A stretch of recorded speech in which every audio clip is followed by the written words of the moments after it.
What we got? The forecast calls for 102 degrees Saturday in Pasadena. How are you going to handle the heat? We'll try to get a dome built between now and then. I don't know if that would work, but that's just, you got to deal with it. We have always planned on, especially early, you got to play a lot of depth. You got to play a lot of guys. I think that's beneficial to us is that we do have a lot of guys that we can play. You got to monitor it.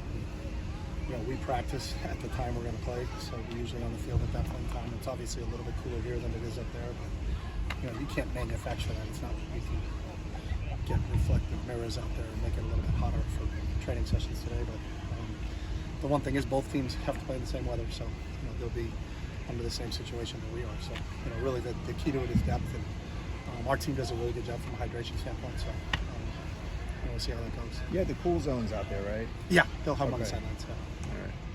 How would you say? I remember in 2019 you said it was like the healthiest training camp you ever had. It seems like this is a really good one. It has been. I think our guys have done a really good job. Football's become a year-round deal for all these guys. I think KB's done a great job with them in the off-season. So I think sometimes there's an in shape, out of shape, in shape, out of shape. That really doesn't occur now. And at any places in college, so I think you're probably a little bit more healthier because your depth always gets tested. And I think that's the one thing you learn is that the teams that are usually the deepest, when you get to later in the year, it's beneficial to you. So, but it has been a relatively healthy training camp. So, knock on wood, we still have 4 more days to go before we play the game. So, we'd like to get through at least Wednesday, which is the hitting portions of our week. So. But right now we're on track to be pretty healthy. So. I've got a true but useless factoid for you. Their quarterback is the son of former USC quarterback Paul McDonald. Oh, he was a great player at USC. Yeah. What have you seen in their quarterback? I think he's obviously the guy we got to focus on and stop. I think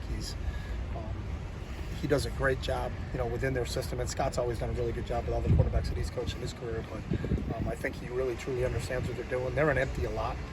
And I think they're an empty because the quarterback can direct everything. And he seems like he's a sharp, really well-coached kid.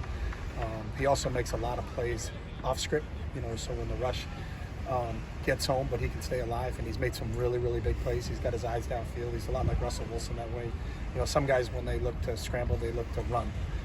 He's looking to make the big play in the pass game, so we have to be conscious of that and make sure we plaster with our guys when he's in scramble mode. But he's the key. He's the key to what they do on offense, and everything they do revolves with him. He's got a lot on his plate. He runs a lot of check with me's at the line of scrimmage, so we really have to focus our game plan around him. Got the scout team out here starting last Friday and now through this week. Chase Artopia has been scout team QB for a couple of years now. How important is it to have someone at that spot who's been there before and knows what he's doing in terms of running that kind of thing? It's critical, especially when you're playing a quarterback-centric offense like this one is. And Chase really takes a lot of pride in that role. Spends a lot of time watching film of the other opponent. Try to, as much as he can, replicate what the other quarterback is going to do. And he's been one of the real unsung heroes of what we do here because of the pride he takes in that. I think he's done a great job. We give out Scout Team Player of the Week awards, and I think he won it 3 or 4 times last year, for the work he did. And I wouldn't be surprised if he's doing that again this year. But that's just the type of kid he is, and we're fortunate to have him. Did you give out those scholarships yet? We have not done anything yet.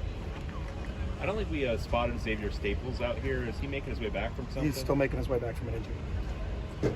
What about Sellers and Selner? Are they any update with them? No updates on those guys. And then Justin Martin, what have you seen out of him in fall camp versus how he looked in spring? Where's his development like? The cool thing with Justin is I think you can see him getting better every day. And I think he's a real student of the game, works extremely hard at football. He's one of the stay after practice guys. Every time you kind of look up, he's working on either a fundamental or something.